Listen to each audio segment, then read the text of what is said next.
Everyone.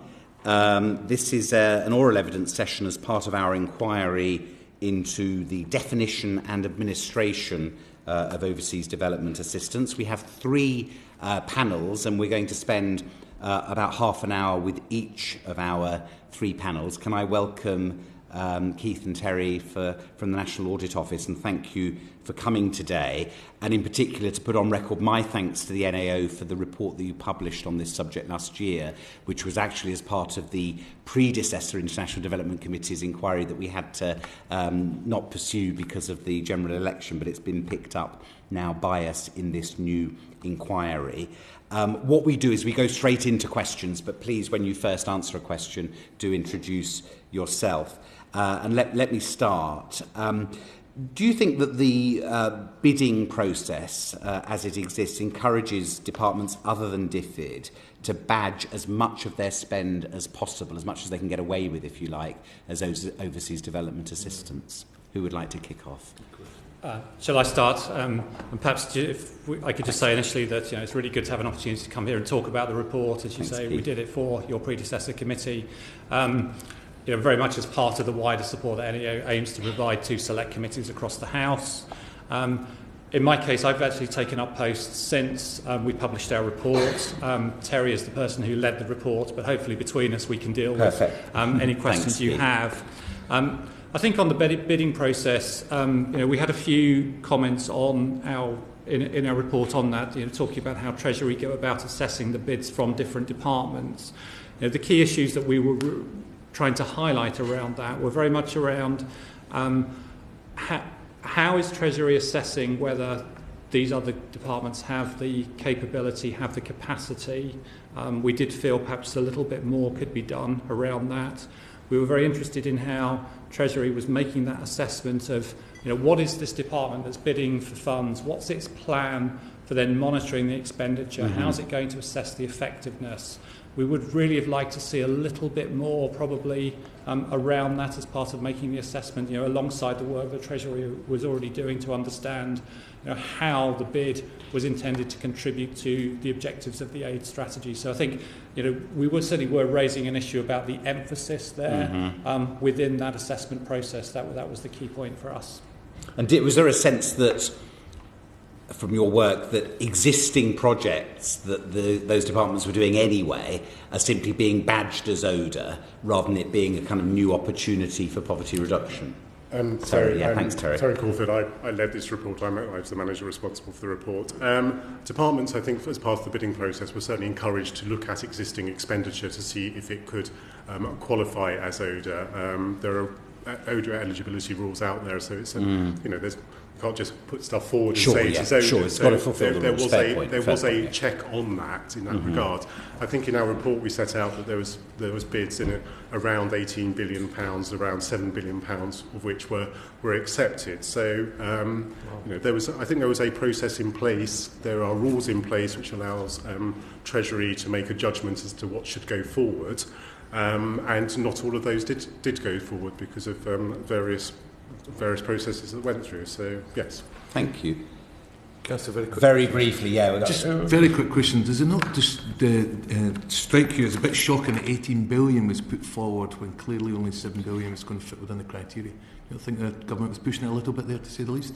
I'm afraid I'd find that quite hard to argue based on the detail we had for this report. We're going in quite a high level, so we just have those high level numbers rather than the detail actually supporting it. So I think I would prefer to make that judgment if I saw the detail underpinning it for all those, the A plus B plus C, which got you to the 18 billion. So, and in a sense, it's quite helpful that there's a lot to choose from. I think we'd perhaps be more worried if there was 7 million for 7 million.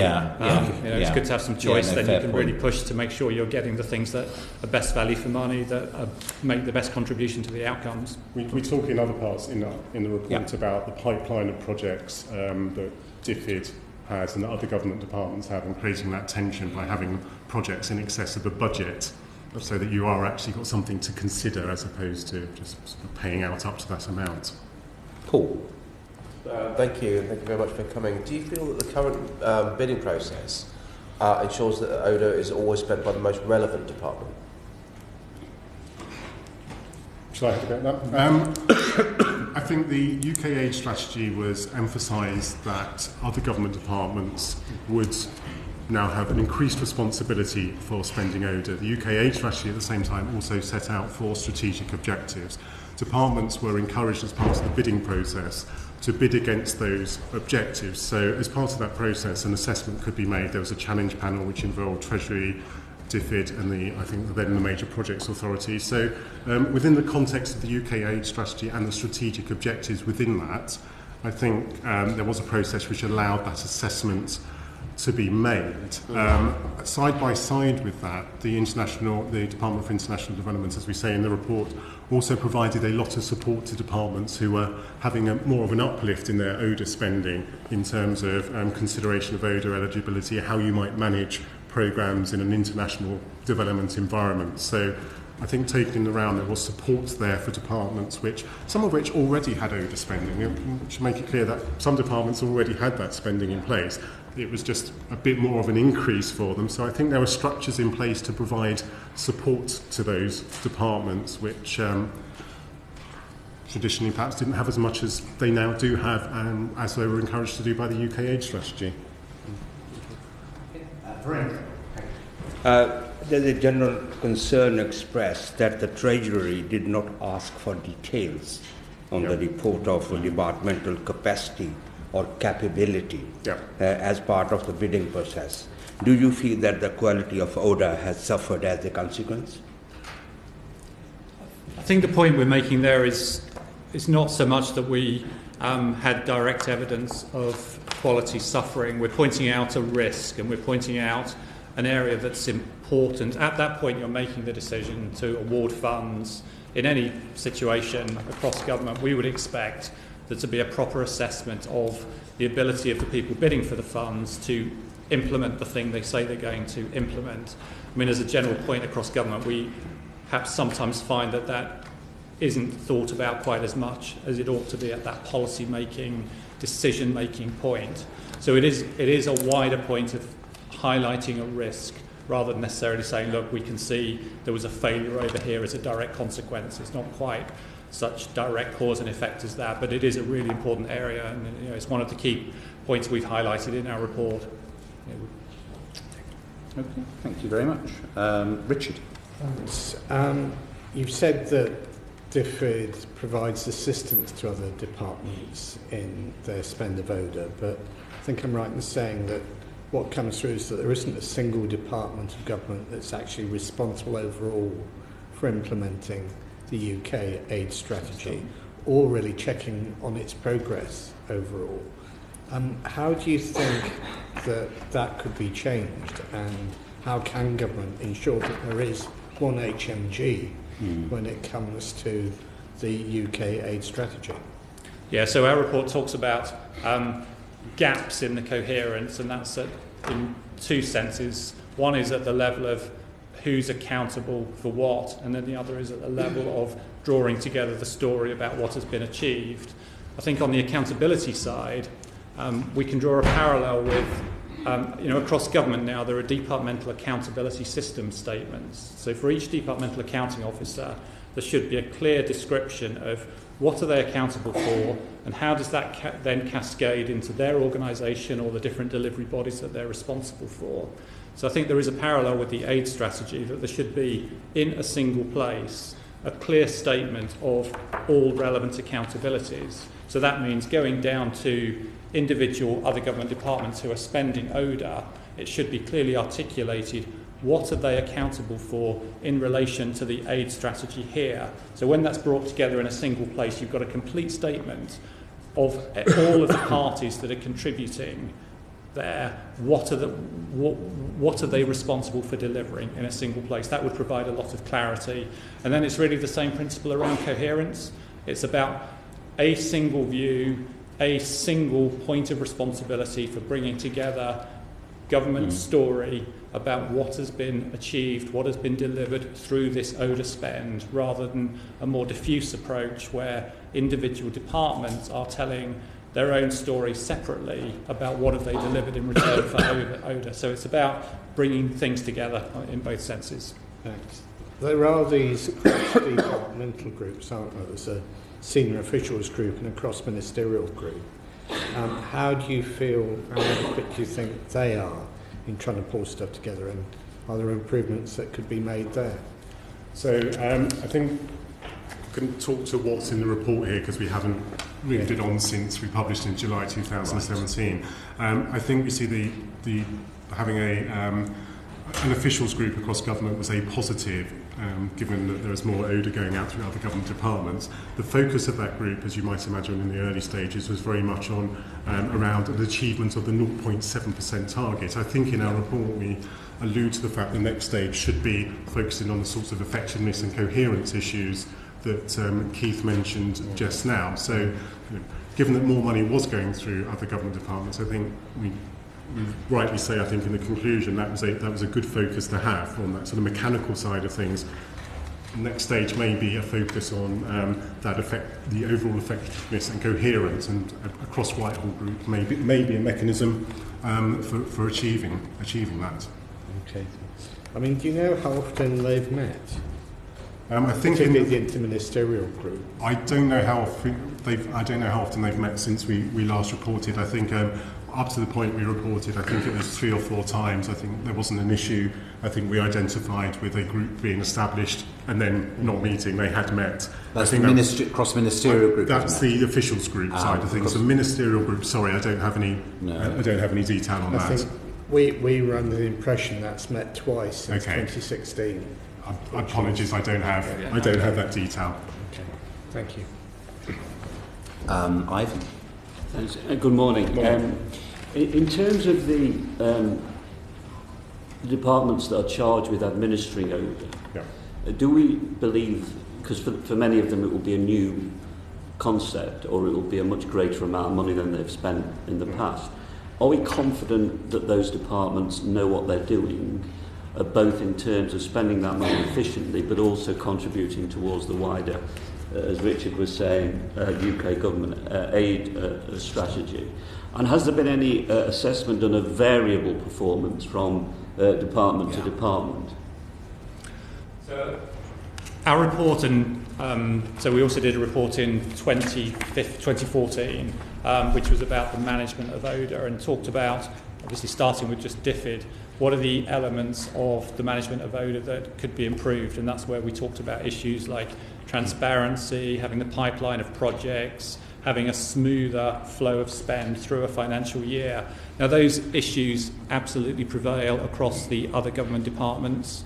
Perhaps not surprisingly, on transparency, for example, as our report shows, in terms of transparency reporting, DFID is further ahead than some of the other departments. It's been at this game longer, so in a sense that's perhaps not surprising.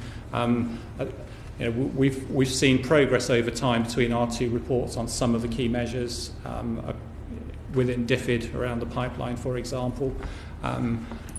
Other departments are at an earlier stage. There are certainly areas where our report was arguing that more attention needs to be given, that's for sure. So they'd made early progress around setting up the right governance processes. But on transparency, for example, a decision needs to be made about how we're going to assess where other departments are on transparency. So we think there's progress to be made.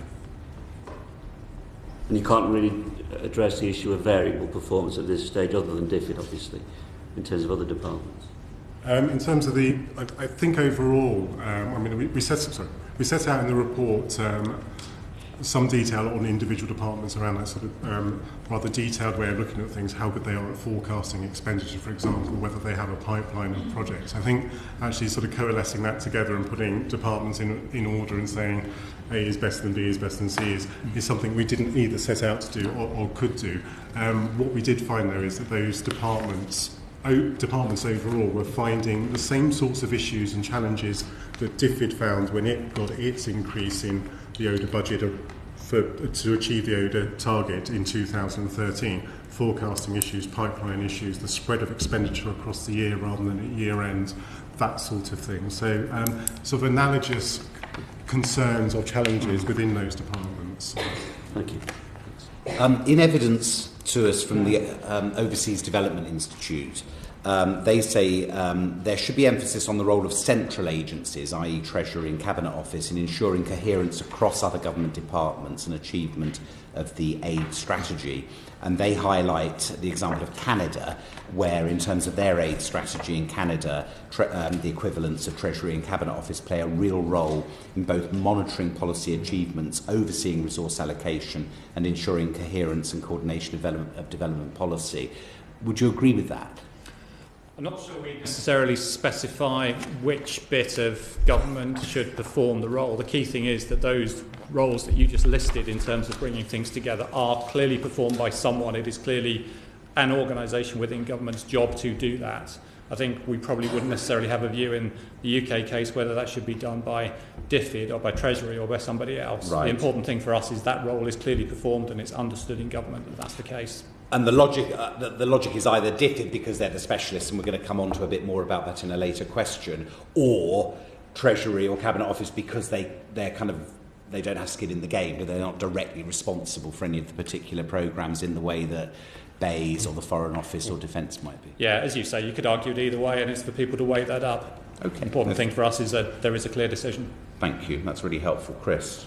Yeah, I wanted to ask, with the expansion of ODA into other government departments, has the level of staffing kept up pace, or is it lagging behind?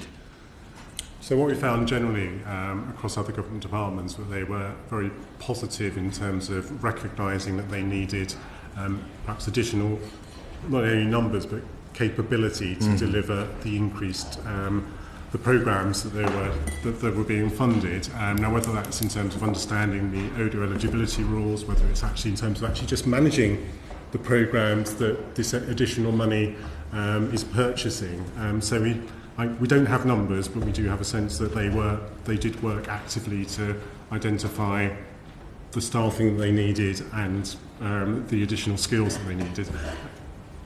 In some instances, they're, in terms of the skills side of things, helped out by DFID, who provided guidance on eligibility, who provided help in terms of their approach to project management of programmes overseas. And I think we're quite positive about DFID taking a lead in that regard and offering support to departments to build their, for example, project management capacity. And in terms of both the capacity and the staffing numbers, is there still more needed to be done in that area? I don't think I can answer that, given that we reported back in July 2017. I'm afraid we haven't done any work since then. I don't think it would be probably fair on us or the departments to give a response to that. Apologies.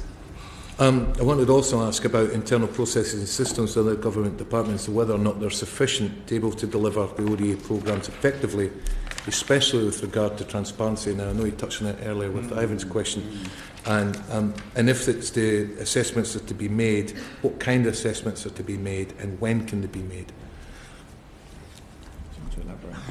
So in terms of transparency, there was a definite link back to the UK age strategy. There was an ambition in there that all government departments would reach the certain standard, the ITI standard, by 2020. DFID again has provided support to try and get departments up to speed in that regard. We do know that, however, that DFID is the only department that is featuring in that standard at the moment. So based on the discussions we had with departments, they were very positive about what they were looking to do, whether it be part of that standard, the ITI standard, or whether it was actually to just publish more information about particular projects and their performance generally. You don't have to be just part of the international aid standard. You could actually publish information about how a particular programme is progressing in the same way that DFID does on its DevTracker website. So I think when we reported last year, departments were cognizant of the need to perhaps do more in that area.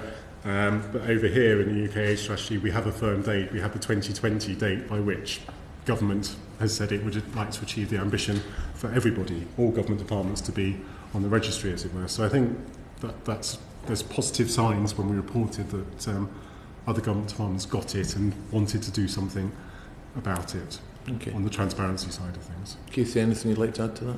No, I think it's okay. Thanks, Chris. Henry? What capability and what capacity do you think DFID can play in its role, and do you think it is adequately resourced in that respect? Shall I kick off? Other supporting departments. So, DFID, we say in the report that DFID took a very positive, made a very positive response to the fact that other government departments were now spending ODA, and they provided support in a number of ways, whether that was through support on the eligibility of particular items of spending, on whether that counted as ODA, in running workshops around project management, for example. So how do you actually run a programme if you haven't had experience of it overseas, when you've never had experience of doing so before? So I think DFID definitely took a very active, made a very active response to supporting other government departments by getting their experience over the years of managing programmes overseas, funded by ODA money, to actually support other government departments. In response, I think government departments, as we say in the report, were very pleased with the support that they got. I think the other thing to mention is the on the sort of policy side of things, to make sure there's a cohesion around the policy development and implementation side of things. We've found examples of, I think it's the Department of Health, for example, and HMRC working together with counterparts in DFID to make sure that there was a cohesion at the policy level, as well as cohesion and understanding and expertise filtering through to the implementation side of things. So I think DFID took its capacity and understanding and did try and inveigle that into the work of other government departments. And do you think, just to follow on the second point, do you think there is enough resource there to achieve that? From what we saw, yes, there was the resource. There was. We didn't pick up anything that suggested that there was any struggles in that regard. And sorry, Keith. Yeah, again, just to emphasise that we did our work pre kind of summer 2017, so we've not been into the department very recently, really trying to probe that question. That's the only limitation around the answer we give here. Okay, thanks. And is there any consideration of follow-up? Obviously, it wasn't your fault that an election was called, but our inquiry is at a slightly later stage than it would have been. Not at this stage. I mean, it's an issue that we'll continue to kind of keep a very close eye on. At this stage, we don't have any kind of specific plans to do to publish further outputs in the way that we did with this last summer, but it's certainly an issue we'll continue to watch closely. Thank you very much indeed. Thank you. Excellent. That completes our questions. Please feel free to stay in the gallery if you wish to, and we'll move on to our second panel, if I can invite Professor Miltin and Dr. Maudsley to join us.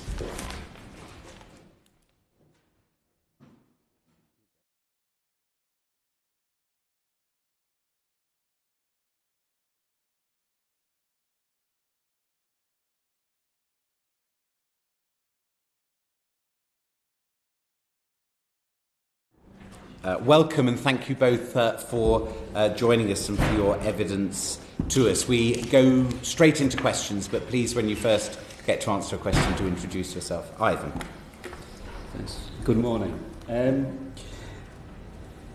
Just thinking about your experiences and looking at the past 5 years particularly, have you seen significant changes in the type of projects and interventions that the UK has funded? Is there a noticeable shift? So maybe let me start around one particular aspect. Yeah. My name is Diana Miltin. I'm Professor of Global Urbanism at the University of Manchester. I'm kind of Head of Department for the Global Development Institute. I also sit on the ESRC's Research Committee, and I'm part of their expert group on international development. And I also have an appointment with an organisation called the International Institute for Environment and Development, which is a little bit similar to ODI, who I think presented evidence at your last session. So I would say from where I sit, the biggest change has been the GCRF, the Global Challenges Research Fund, which, as you probably know, has put funding through to a number of research bodies, including the ESRC, but other research councils. I think that certainly changed the nature of engagement in the universities, which previously engaged with a particular programme, the ESRC DFID programme. So DFID was funding research in collaboration with the ESRC. This has certainly increased the scale of money coming through to do work that fits within the definition of ODA. Miltin. Yep, I'm Emma Maudsley. I'm a reader in human geography at the University of Cambridge, and I'm a fellow of Newnham College. I'm going to be director of the Margaret Anstey Centre for Global Studies, which starts up later this year at Newnham. The four big headliners are obviously, it appears, increased ODA being directed through private sector-led instruments and vehicles, the fragile states expansion, more certainly talk and discussion around infrastructure, and the changes in middle-income countries. India is the place I know best, and that, of course, has seen some massive changes.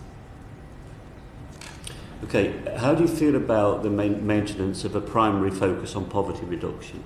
So in the scale of those changes, has that significantly changed that focus or not necessarily? I would say it's changed it to some extent. I think it's got weaker. There is nothing inherently problematic about any of these things in relation to poverty reduction.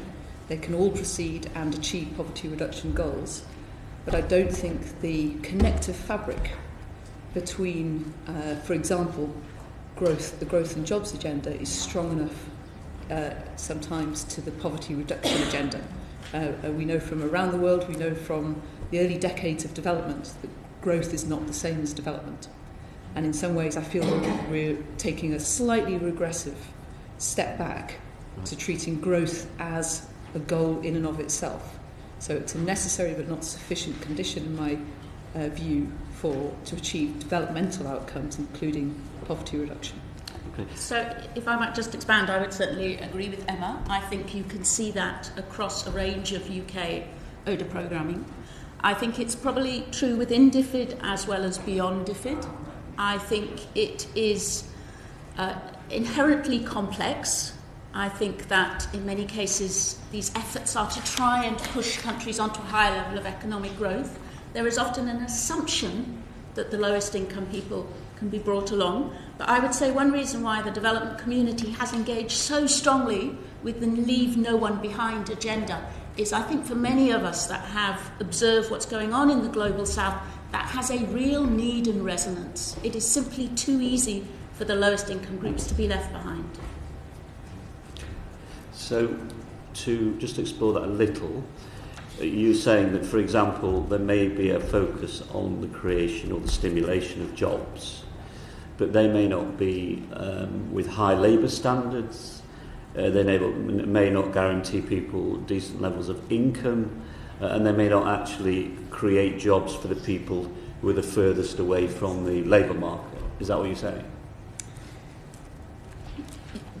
Of course. So you can create jobs, but... Yeah. So in some contexts, if you take the example of India, you can invest in very high-end jobs, and in the context of the sheer numbers in India, you're really looking at as good as jobless growth. So we have to sort of not just say we need to create jobs, so which jobs under what circumstances. And it is very noticeable, for example, reading the 2015 aid strategy, there was, and so a lot of the policy work around private sector-led development, there's almost nothing on labour, labour terms and conditions. And as we know through the multilateral aid review, there was a retreat from the ILO, and I think that was a great shame. So I think that the issue of work and worklessness, the changing nature of work globally, this focus on jobs is a very important one, but it has to then be propped up with some of these other considerations around the nature of work and jobs and labour. So again, just to expand on that point, so absolutely there is an effort to create jobs. Actually, one of my colleagues at Manchester has been drawn into a programme on women work and women opportunities at work, which DFID is heading.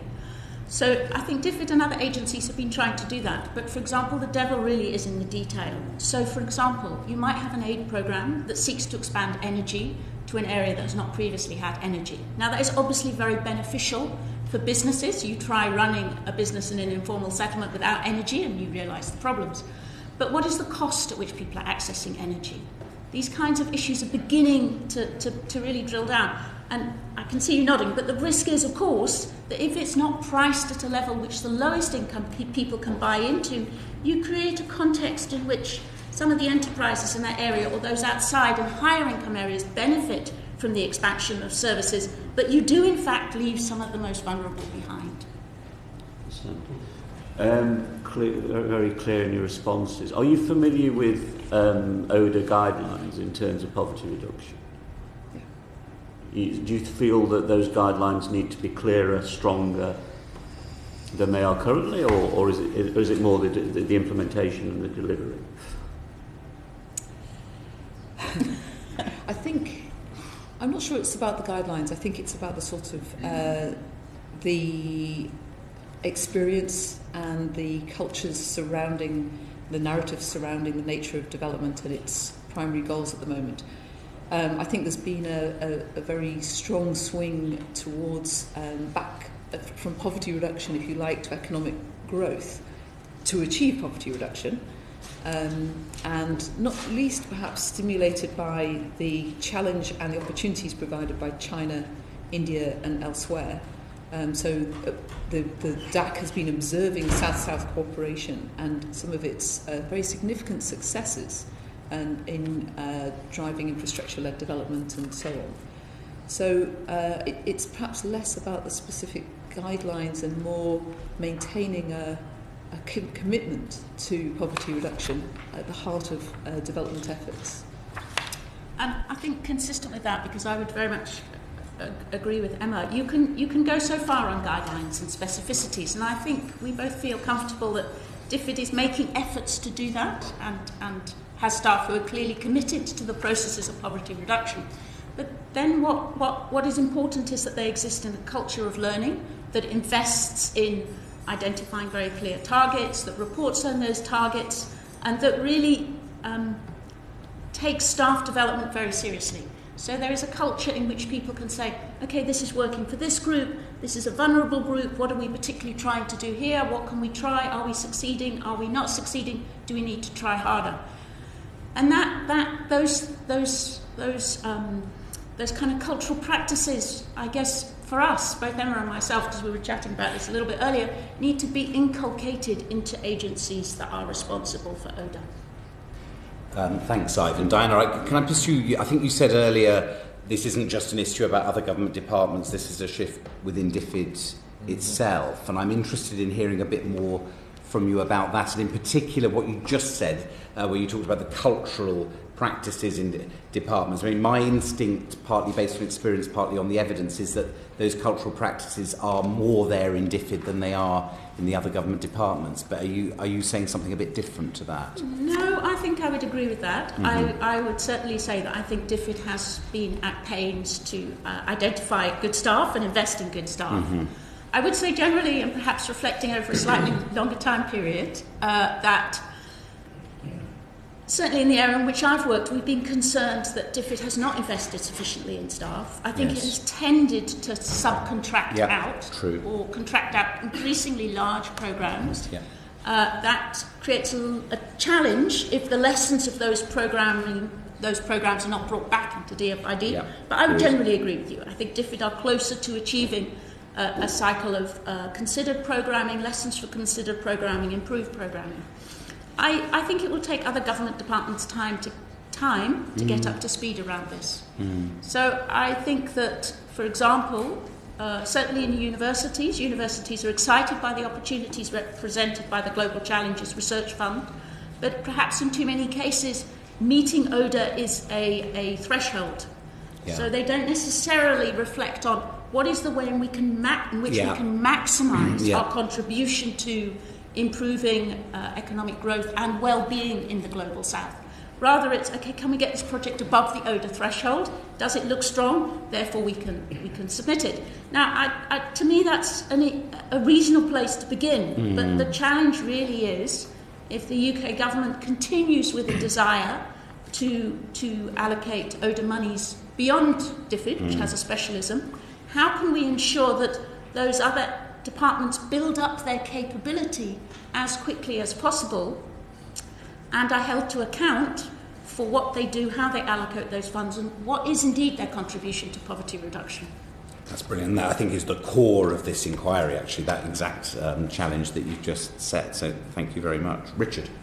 Yeah, would you say that the kind of trends you've been identifying there have led to also a shift in emphasis away from the poorest countries to perhaps towards middle-income countries? I don't think there's enough evidence for that. We need to look at the data trends. It does seem that it perhaps it's not the quantum of ODA that's the issue, but how it's allocated and to whom. So that I'm quite supportive of the idea of engaging through ODA and DFID with middle-income countries with substantial levels of poverty. I think we need to do different things and be smarter.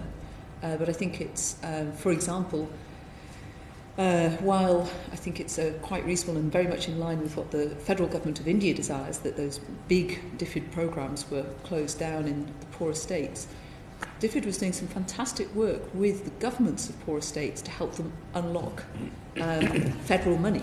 That was smart work, smart partnership that had very significant consequences for poverty reduction and governance by those states. So, on the other hand, where I've seen the Prosperity Fund unfolding in India, I think the staff on the ground are doing a heroic job to try and work out what to do, but it seems to me it's been a difficult process. It's been premature, launched in a way that needed a bit more planning and insight to think about what that money can do. And I think the theory of change is very weak. At least what I've seen in India, and it's changing fast, and I know it's evolving. So that working, to turn Varanasi into a smart station, of course, has benefits for lots of people, but not directly and primarily is it impacting on poverty reduction. And there's another side to this, if I may, which is we look at the Prosperity Fund and others, and I share the primary concern of is it achieving poverty reduction. But there is another side to it, and it seems here it's about are we actually achieving the other thing it's meant to achieve, the secondary benefits of supporting UK or international trade and businesses. And it seems to me that it's neither fish nor fowl. So we're tying one hand behind our back, and it is perhaps a suboptimal use of taxpayers' money in both directions. And one of my concerns about the Prosperity Fund is that you're sort of trying to use ODA to do something it's historically not done, so it may improve, but it certainly in the case of India, some of the decision-making processes were not particularly timely or agile, and there were problems with the way it then worked in terms of ministerial sign-off with Indian partners. So the Prosperity Fund, I think the real danger, if the worst comes to the worst, is it falls between two stools and doesn't do either as well as it might. Yeah, that's very interesting.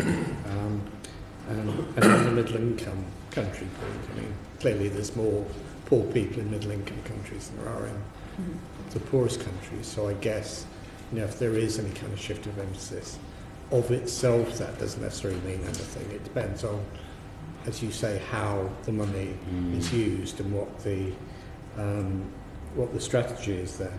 Would you agree? You mentioned the Prosperity Fund. Would you agree with Oxfam UK? One of the concerns that they put forward on the Prosperity Fund has been in relation to middle-income countries. Many of the poorest people are actually those living in rural areas who get their livelihoods from agriculture, and there's very limited emphasis in the Prosperity Fund on rural development and agriculture, and that limited emphasis reflects, as you say, the kind of confusion and perspective that you're talking about, and in turn in the ability of those programs to reach the poorest people. Absolutely. If we want to cultivate soft power and to support trade and British exports and industry, I think we should do that. if we want to support poverty reduction, the Prosperity Fund does not seem to me the best tool, at least in the context of somewhere like India. The Prosperity Fund, for as far as I can see, and of course, again, it is early days and it's also very hard to access information, is not reaching out to those poorest people. And the other thing is, even more, Diana and I were talking about this before, the complexity of development means that some forms of growth actually create poverty. So the displacement from creating smart cities, the displacements from slum demolitions and removing people, these can be growth projects. These can be done in the interest of growth and yet produce poverty. The complexities of that process of how growth is stimulated, trade, business, jobs, is not a sort of simple linear process of good things happening one after the other. And I think dealing with that complexity, historically DFID is very aware of. And I'm not sure whether some other private sector partners perhaps are quite in that mindset. Private sector partners and potentially other government departments as well? Perhaps, yes. I mean, the conditionalities, as Emma have said, are key. So, for example, if you happen to live in an informal settlement and you're going to be resettled, you really do want the money to come from the World Bank. Yeah. Because the World Bank are the most likely to insist as a conditionality of the loan that you are compensated for being pushed out of your home. They may also, in some cases, I understand, compensate informal traders who are also given trading spaces.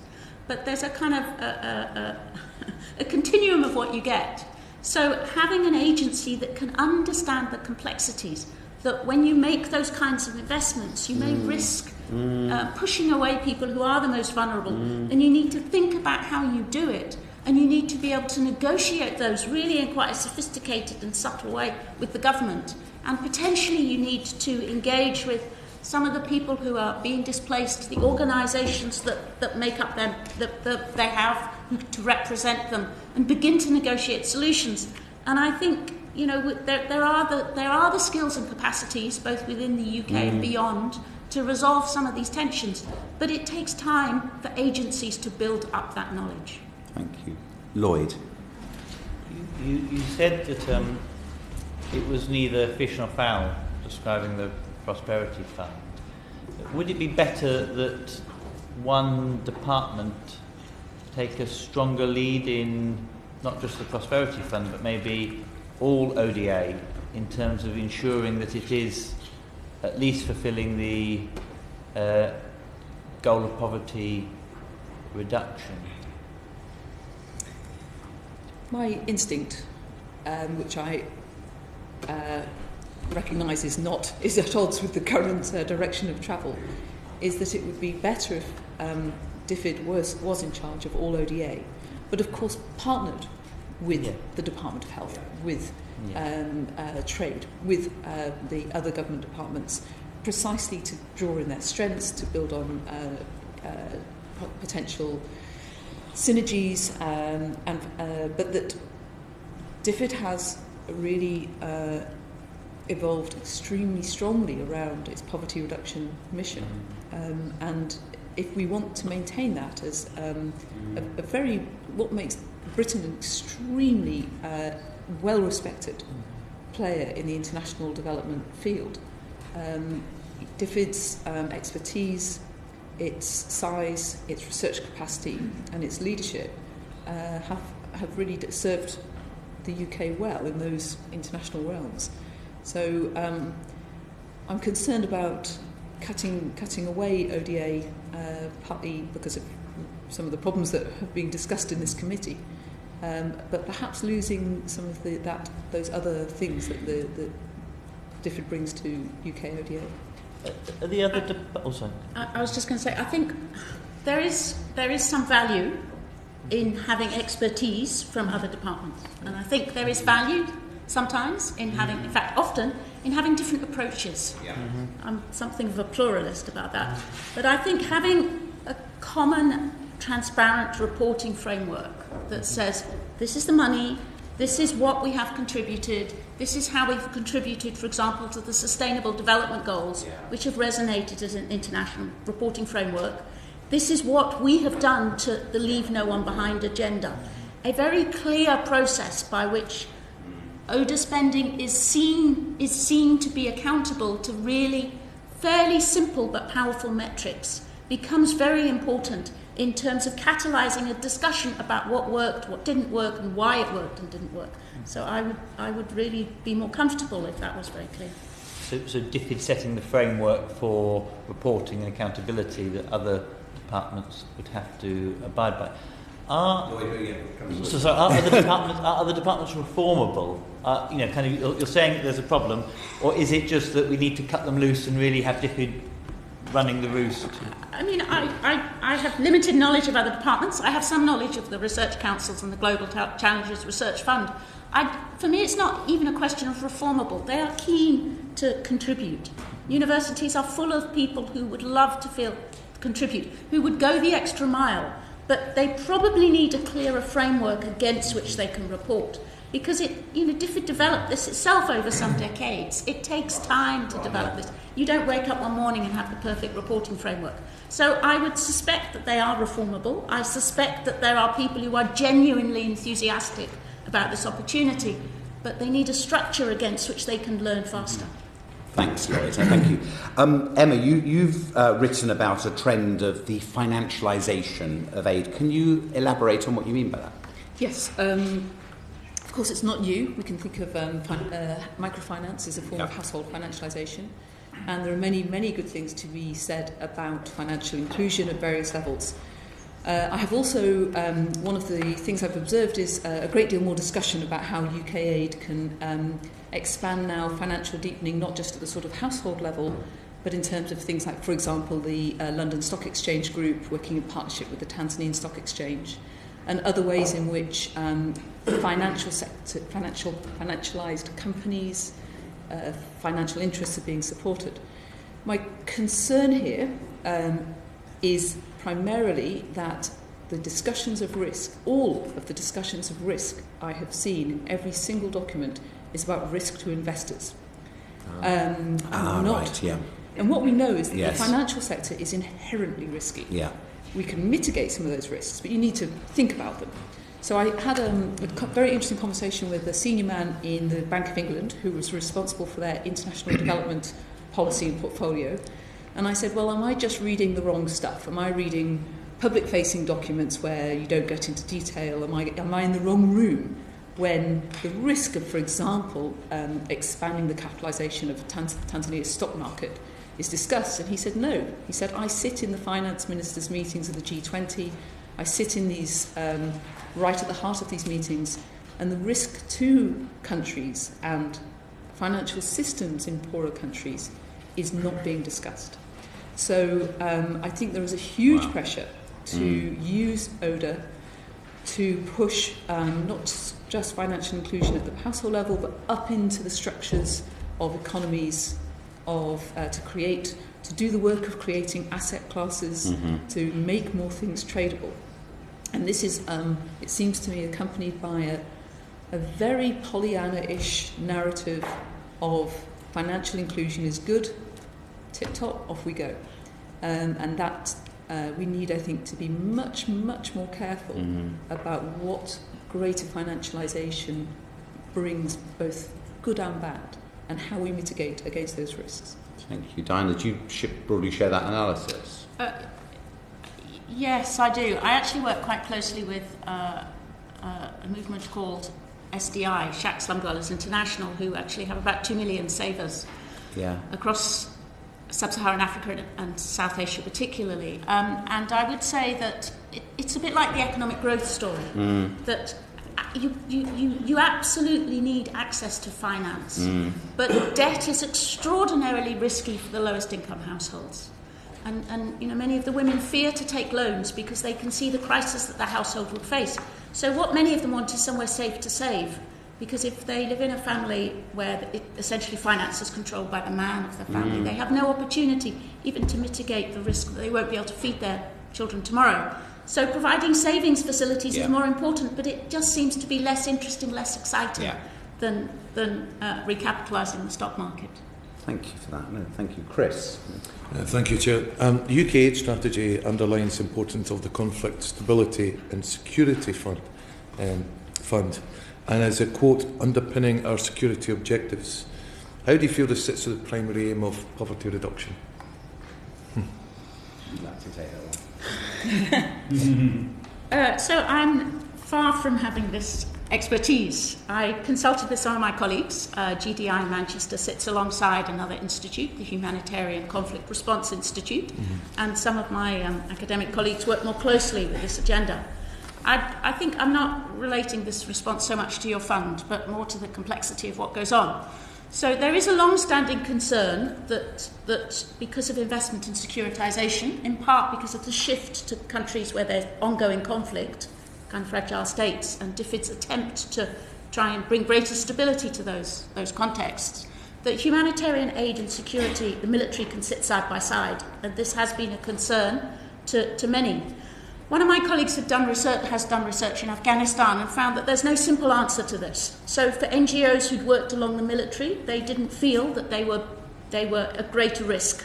They were not being threatened in a way that those who stood back from that. But in a way, it really goes to the heart of the complexity of aid delivery. Because if you, as DFID, wants to invest more in bringing stability to countries, then it will be delivering humanitarian and development assistance in countries where there's ongoing war, and therefore it's more likely that that delivery will require the military in order for workers to be safe, etc. So you end up really with a very complex situation. And I think going back to Emma's earlier point, in order for aid to be delivered successfully, the objectives have got to be very clear. And where there are multiple objectives, they have to be identified, and the conflicts between those objectives have to be at least engaged with, even if they can't be fully resolved. So I don't think it's quite an answer to your question about the fund, but for me it goes back to the complexity of identifying what the objectives are, identifying how to learn if those objectives have been achieved, and where they do appear to be objectives that may have a tension one with another, being honest about that tension and how that tension is being resolved. Okay.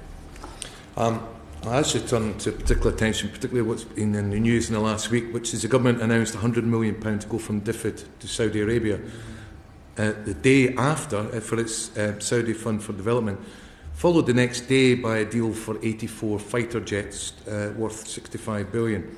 There's been huge criticism across the UK, not least from the public, and described as a national disgrace. Particularly because of the bombing in Yemen and the blocking of aid, which is threatening millions of lives in Yemen. I wondered what your views are on this, and please expand. And also if you suggest this is aid for trade and security, or this is ODA for poverty reduction. I think it's deeply problematic. And partly, of course, in a context in which we have sections of extremely hostile media. Even if it was not a dubious decision, it was dubious timing. And there's a political responsibility to think about that.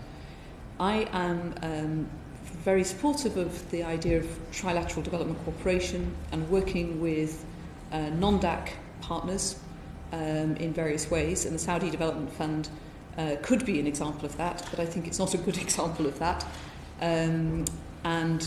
So while I think it's appropriate for the UK to be exploring these trilateral partnerships, this is not the right one.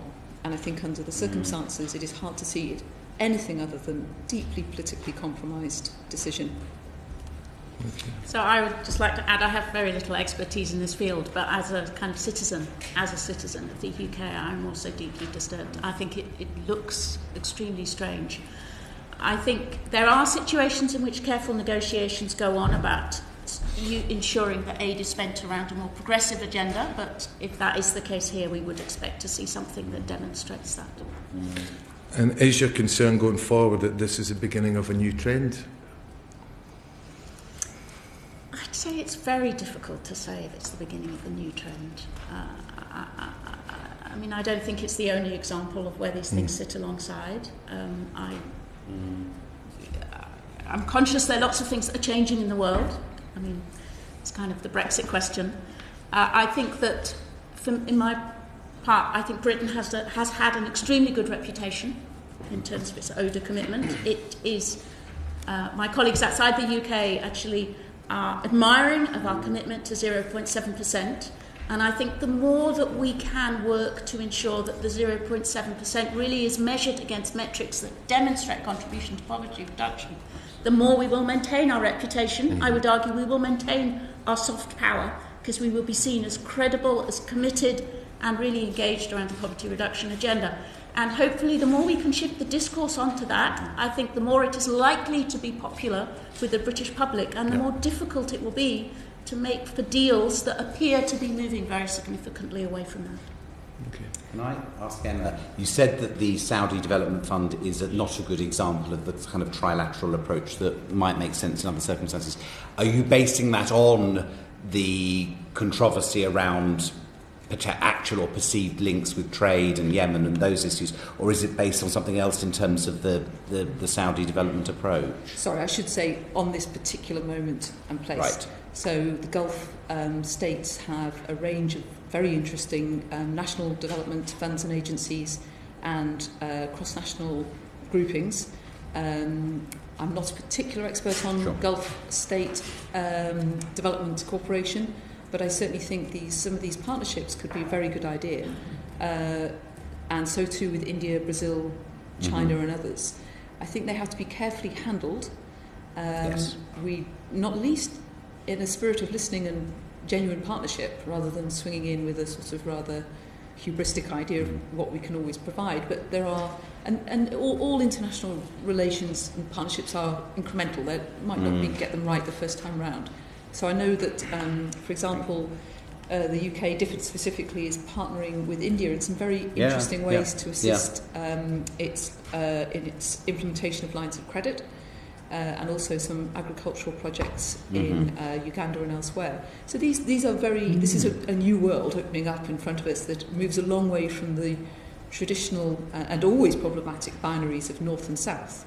And they are complex. I know this is what academics say, but they are complex. And I think we can't always work out what the precise complexity will be, but what we can almost always say is that we should be careful not to fool ourselves with some sort of cognitive smoothing process that all interests always align.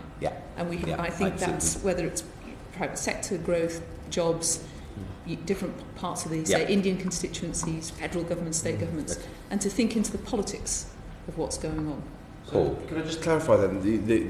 The criticism of KS relief, of King Salman relief, was that it was the perception of what is going on at the moment, rather than an implicit criticism of Saudi relief itself. Yes, I don't have any particular insight into the Saudi Development Fund. It may be doing lots of great work. You asked it more clearly than I did. Thanks, Emma. Final question, Virendra. Is there a risk that activities are being badged as ODA when their primary aim is not poverty reduction? I think there is a risk, because I think many of these actions don't have they have multiple aims.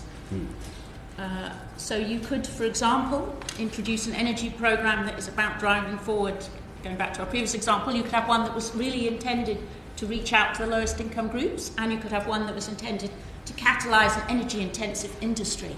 So I think there is always a risk, because actions can be represented in different ways and can be targeted at different agendas. So, to repeat something I said earlier, the only way to resolve that risk is to be really clear about what the objectives are and measure if they've been achieved or not. Yes, but I think we have to be a little bit clever about what poverty reduction is. We all know growth can lead to poverty reduction. Good governance can lead to poverty reduction. I have concerns about inequality as a very, very major global problem, and in some ways as debilitating and as erosive as poverty. We also need to perhaps not always see poverty as income poverty, and not simply prioritise material growth as a desirable end state. So I think in a way we can't fetishise poverty reduction, and narrow it down to simply shifting very poor people up to being poor people, which is the danger.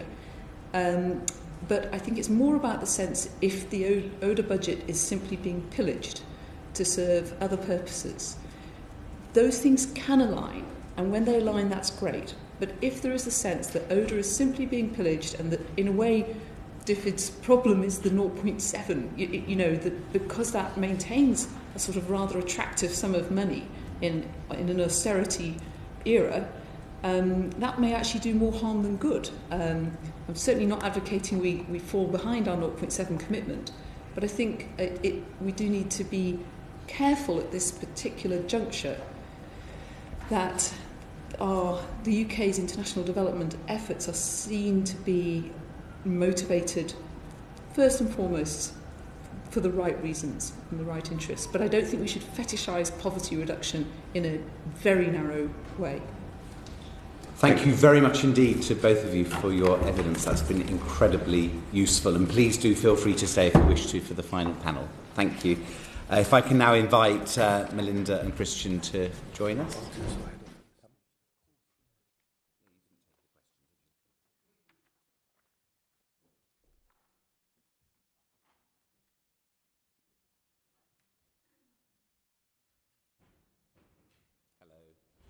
Welcome. So, similar to the previous two panels, we go straight to questions. We've got 6 questions that we want to cover with you over the next half an hour. And please, when you first answer, introduce yourself. Can one of you clarify for us whether the International Development Act applies to the CSSF and Prosperity Fund programmes? Thank you very much. Thank you. Thanks for having us. My name is Melinda Simmons, and I am the Director for Funds Implementation, which means that I'm overseeing the transition of the Prosperity Fund and the Conflict Stability and Security Fund into one merged unit. Christian Dennis, who sits next to me, is the acting head of the CSSF. He is effectively doing the job I was doing until I took over this transition role. By way of answering, actually, just half a minute that summarises what these funds do, because I think that might be quite helpful. The CSSF does what it says on the tin. It is a fund that focuses on conflict, stability and security. It operates in over 70 countries. It is, along with the Prosperity Fund, which focuses on economic development and economic reform, a cross-cycle fund, which means is characterised by the fact that several government departments, including DFID, are involved in delivering it. It reports to the National Security Council through a system of ministerial oversight, at which, of course, all departments, NSC departments, and DFID ministers are involved. And I think the quite important features of them are that they incentivise departments to work together, recognising that you need the full range of that capability and those areas of work that each of those departments bring to tackle the issues. The CSSF in particular blends ODA with non-ODA, which is important when you're working on conflict and security. And most importantly, because neither of them, in the scheme of the total allocation of ODA, are very big funds, they are complementary. They work very closely alongside other government programmes in those countries where they operate. They are either filling gaps where, say, DFID is not, or they are piloting activity using non-ODA, say, which DFID doesn't have, or they are filling a piece of work where DFID goes so far in humanitarian delivery, and, say, the CSSF will pick up the stabilisation element, so that the UK can do all that it wants to do, rather than potentially forcing it through a department's priorities and not being able to do things that, say, are not ODA eligible. In answer to your question on IDA, thank you for that. So both funds are IDA compliant. The question of how government departments spend ODA and how they use the International Development Act is for them, so the CSSF doesn't set those parameters for them. But what the CSSF has done is set systems to ensure that all ODA spent by departments is IDA compliant. Both funds deliver on the SDGs.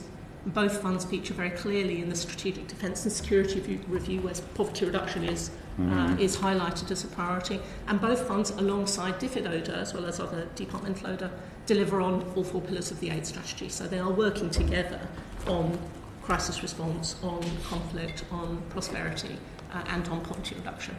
Do you accept that there is a potential conflict and maybe even an inherent tension between the primary objective of poverty reduction and the secondary objective around national interest? Well, I don't actually, because I think poverty reduction is in the national interest.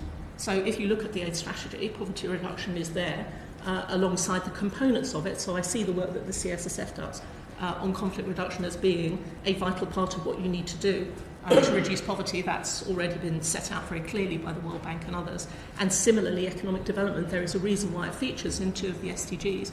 And so I don't see an inherent tension between the two. So you're definitely, in a sense, you're defining national interest as simply being that the primary objective is in our national interest. There is no other national interest here that's relevant. Exactly. So I think the political issue of whether poverty reduction, there's a tension between that and other ways in which ODA is used. I don't see that tension. So you don't see any risk that CSSF or Prosperity Fund, a decision might be made to go to a particular country because that's in our broader economic interest, for example, in the context of Brexit, that might not be the country you'd go to if you were solely looking at poverty reduction? Well, in the context of the CSSF, you blend ODA with non-ODA that enables you anyway to make those kinds of decisions, because the way the CSSF works... but it might all be ODA, but it might still not be where the poverty reduction can be great. So both the CSSF and the Prosperity Fund require business cases and indeed the strategies that define them to pass the test of poverty diagnostics. And if they don't pass that first test, they're not getting ODA.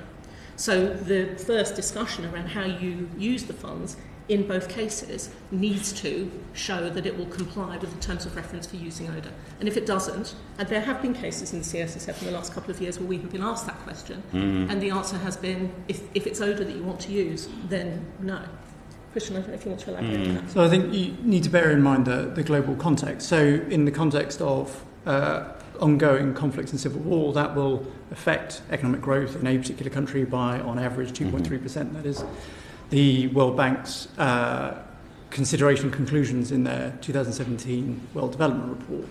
That's quite important because it provides a rubric, a touchstone for you to consider how to engage in ultimately poverty reduction in those countries. I accept the point that from one of the previous speakers that economic growth is not the be-all and end-all of poverty reduction. It is complex, but it is an important marker. That's much more to do with the Conflict and Stability Security Fund. From the Prosperity Fund's perspective, if 70% of the world's poorest live in middle-income countries, then there is also a clear poverty reduction case and a clear national interest case to say we should engage in those countries. What about the point that was raised in the previous panel where the example of India was given in terms of where the Prosperity Fund's focus is within a country, and that a lot of the greatest levels of poverty are in the rural areas and the fund would be less focused in those areas? So I think a few things on that. Firstly, a reminder about how small the Prosperity Fund is. Sure. So the work that it will be doing in India is quite niche compared to other efforts. The second is that, as I said before, all business cases for India or for their global work or for activities elsewhere has to go through that poverty diagnostic. So it's being tested. And frankly, these programs are only in there, at least half of them only in their first year of operation. So it's really early to say. To assess whether it's going to hit that or not. All feedback, though, is useful, and all Prosperity Fund programs are subject to risk management. So they are looking at this through their monitoring contract, and they take that on board. Thank you. Lloyd, briefly, yeah. In the last panel, we heard that there was sometimes it was just about a bar being met. Yes. And then once that bar's met, there was no worry about quality above it. Is that what you're saying in the diagnostics, that you're just meeting the bar, but you don't really push yourselves to actually do better ODA? You just care about if it's ODA, yes or no? So no, there are further tests, if you like, to interrogate the quality of that delivery as well. So as Melinda outlined, there is the sort of primary test. Does this qualify as being IDA compliant and meeting the ODA criteria? Then in particular with the Prosperity Fund, there are a number of other criteria once you get into the development of business cases. One of those is poverty reduction. And so there is an ongoing process to ensure that aspect is continued throughout the life of the design and delivery and eventual evaluation of the programme. Henry. Chair, thanks very much indeed. In terms of evidence received, both oral and written, by this committee about the transparency of CSSF funding, there have been some concerns raised. Is that something that you would acknowledge? Takes first. Thank you for that. This was an issue that was raised in the Joint Committee on National Security Strategy when they did their review of the CSSF last year.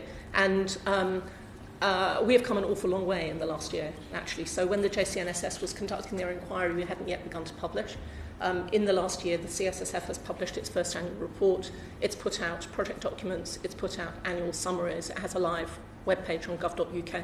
So sitting where we are now compared to a year ago, it feels like a really different place. We are, in all of these things, including, by the way, on our programme design, we work very closely alongside DFID. So we have the same commitments to achieve levels of transparency according to the IRT targets, and we're going to continue to work on that this year.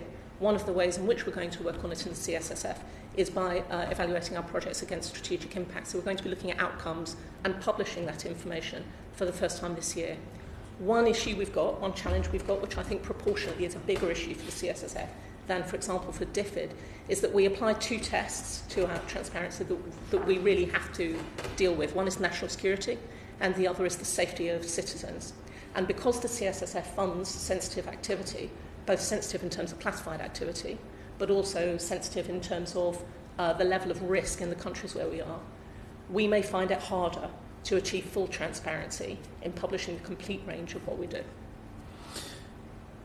So to sort of look forward a little bit, you can already see through what's called the development portal that our data from that is published on the .gov website is being pulled through the IATI system and is published. So you can analyse all aid spending in Algeria, for example, and you will be taken to the CSSF relevant page. The next stage is working with DFID to enable us to be able to publish on DevTracker itself, and that's something that DFID is looking to offer across government. Okay. Just if I may, Chair, we've already discussed a little bit about some of the blended funds of ODA and non-ODA. Why is it that in ODA reporting is that information redacted? So to reiterate what Melinda said, there are two grounds, and they are frankly based on the standards for freedom of information. So they are national security, and there's the safety and security of the beneficiaries, partners, and partner governments. ICAI have been conducting a review of the CSSF over the last sort of 9 to 12 months, and agree that there are elements that should not be put in the public domain. They will, of course, want us to be as transparent as possible, and we will aim to try and meet that. And just as a follow-up, if I may very briefly, Chair, CSOs have suggested that reduction should only take place where there's a compelling reason for that. So a presumption to publish, but only redact in extreme circumstance. What would be your view on that approach? So there is a presumption to publish. So right. So that is the start point, and then we go back from there. Okay. Thank you. Paul. Thank you. You talked about the IATA standards. Are you on track to meet them by 2020? Do you want to go to that? Yes, so that's what we've committed to. Yeah, but are you actually on track at the moment? Yes, the very specific issue we have at the moment is the data we've published thus far meets the types of data that IATI requires. A significant proportion of the IATI requirement is actually about the usability and the flexibility of the data for the public to be able to use it and analyse it. There are limitations with the .gov platform as a website, and that is one of the reasons why we are working with DFID to ensure that our data appears there as well as on .gov. That should, because that obviously will, that's DFID set those standards in line with what IATI has set out in terms of usability of data. That should resolve the last major piece of the puzzle. Okay, so that's the flexibility and usability. Are you intending to improve or increase the detail in future reports, future annual reports of information? Yes. Yeah. How might you do that? So we're already in an ongoing cycle of publishing programme document summaries and annual review summaries. There will be an annual report, and we'll also have continued engagement with civil society actors and the private sector and other interested parties in academia to engage them on much more of the sort of subject matter expertise elements. Thanks, Paul. Richard. Could I ask you a bit about the Joint Programmes Hub, because the CSSF annual report says it provides extensive support and guidance to CSSF programmes across Whitehall. Can you tell us a bit more about what that actually means? What practical assistance does it give? Thank you. So yes, we do, and this is one of the defining differences between the team that runs the CSSF and the team which oversaw its predecessor, the conflict pool. So the team which oversaw the conflict pool was largely a reactive team which would receive in reports from the three departments. The CSSF offers technical advice, so we have technical advisors in the team. We offer training, and until now the CSSF has trained over 400 people from across government departments and from posts overseas. Prosperity Fund, by the way, has also been doing training, but the CSSF has reached out to over 400 informal 3-day training on the programme management cycle. Those trainings are really popular, they're generally oversubscribed. So we also run bespoke training in departments, including for financial management. We're quite forward-leaning, both on teaching people about ODA eligibility, but also about how to forecast and manage and spend ODA. And also offers programme design help in partnership with the Stabilisation Unit. The Stabilisation Unit is funded from the CSSF, and we draw on them quite extensively, so that's an extended access to expertise for assistance throughout the cycle. A thing just to remember, of course, the tension here is that, or the challenge that we have, is that the CSSF is delivered by 12 government departments. That's a lot of departments requiring that expertise, so we're having to be quite agile in how we make sure we can do that. Yesterday morning I had 2 finance people spending the morning in the Crown Prosecution Service, for example, working through accounts with them. So that capability, assistance that we give, takes several forms, but there is a huge appetite for it. And of course we manage and oversee the totality of the budget of the Conflict, Stability and Security Fund, and that's delivered across 12 different spending departments and agencies in 70 countries. Our outturn last financial year was 99.4% against our budget of 1.2 billion. We also provide a function to share advice and expertise across government, quite often drawing in expertise and input from DFID itself, but also other departments such as the Home Office or the Foreign Office, and share that out through our programme management network. We run a global lessons workshop once a year to bring everybody across the network together, and then each of our regions also come together at a regional level and we engage in those processes. Could you say something then about the Prosperity Fund? You said that's a bit different. Well, what are the levels of support offered in relation to the Prosperity Fund? Sure.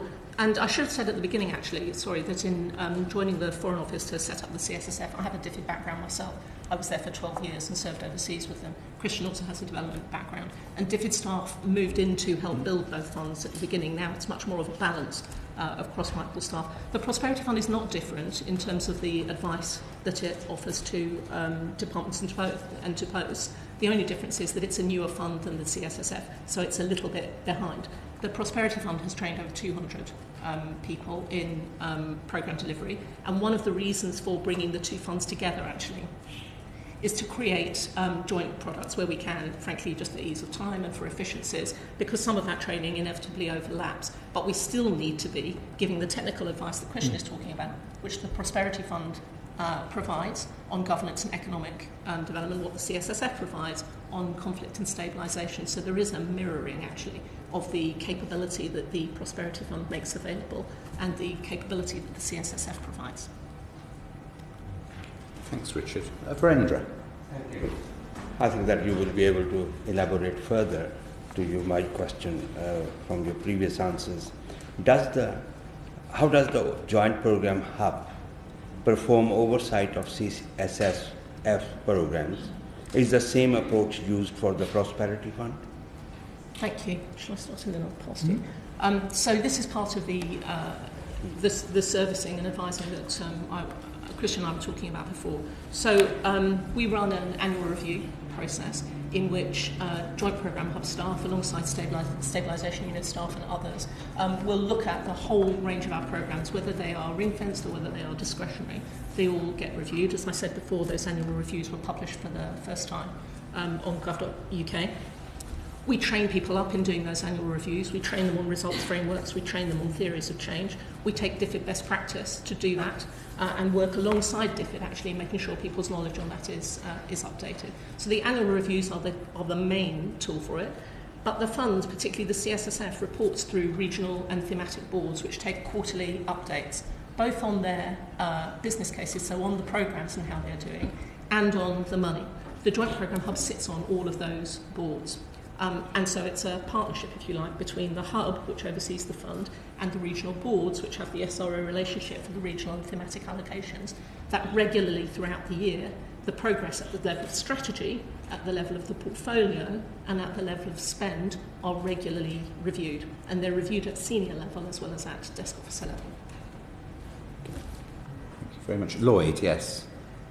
In terms of going back to the transparency issue, is it the Joint Programme Hub that will have an oversight of what is redacted or not? Or is that just a choice that you make personally to scroll some stuff out? Because we are a cross-departmental fund and the publications reflect material from multiple different departments depending on who's participating in the programme, there does need to be a central checkpoint, if you like, and that is the Joint Programme Hub. Actually, it's posts and the departments who produce those documents in the first instance. So they will decide initially whether they think there are grounds for redactions, and we ask them all to justify that. And then we review those justifications. Some of them we say, actually, we think you're being overly cautious. Sometimes we've picked out elements where they've maybe not considered some of the sensitivities in partner governments. That's particularly some of the domestic departments and agencies who are quite UK-focused, do not necessarily fully understand the implications of explaining what types of training we provide to certain sensitive areas of other partner governments, and those partner governments may not want those put in the public domain. So we are the sort of the final checkpoint before publication. So DFID might say, we want the ODA element redacted, and that goes into you, and then the Joint Programme Hub is the one that signs off those redactions. And does it go to anywhere else for a check to make sure actually it is security concerns and it's not just whimsical? Yeah, sure. So the authority to sign off, if you like, the redactions are the directors in the regional boards. Okay. We provide a final check through our director level reporting line into the National Security Secretariat to say we've picked out, and to be honest, in the last round of publications there were a couple of sentences that we thought actually that may be reaching into areas we don't want to put in the public domain. So Thanks, Lloyd. In terms of the oversight that the Joint Programme Hub is now performing, what is the timescale for that to be fully functioning across the funds, so CSSF and Prosperity Fund? Is it now fully operational, or will it take some time to bed in fully? You mean the merger of the two Yes. funds? So the transition process has been working alongside the NSCR, the review of the National Security Strategy. That set of outcomes, which included a review of the funds, is due to publish shortly. But as you said, and we referenced earlier, the JCNSS inquiry had already raised these questions. Yeah. There was extensive feedback from embassies and from departments as part of the three funds review, which was incredibly helpful, which suggested that we would achieve economy of scale and just a much better streamlining if we, for practical reasons, put these funds together as much as we did. So from April, from next month, that is what we'll be doing in a new unit, which will be called the Joint Funds Unit. Yeah. And can you tell us a bit more about the Joint Funds Unit and how it might address some of the issues that have come up today in terms of both coherence and transparency? Sure. So we are already holding joint senior management meetings across the two units. Some of the priorities that we are already looking at prior to the operationalisation of the joint fund are issues around transparency, making sure that our own internal resources being most efficiently used to run the processes of what we publish and where we publish and how we publish it. And we're also looking at driving some further efficiencies in the training offer we provide across our staff and network. So it won't change the models for delivery for either fund. Mm-hmm. What it will do is streamline the administering of them. And is it simply an administrative advantage, or is there some policy coherence advantage to it as well? Well, I mean, that's to be seen in the NSCR, because, of course, the two funds, as I said, are both not that big in the scheme of what the NSC mandates. And so the broad coherence, if you like, between the economic development issues and the security issues will be set out in the NSCR. The funds are, the review that funds went through and the transition we're going through now is just designed for now to make sure that the two funds can service that in as efficient a way as possible. Thank you very much indeed.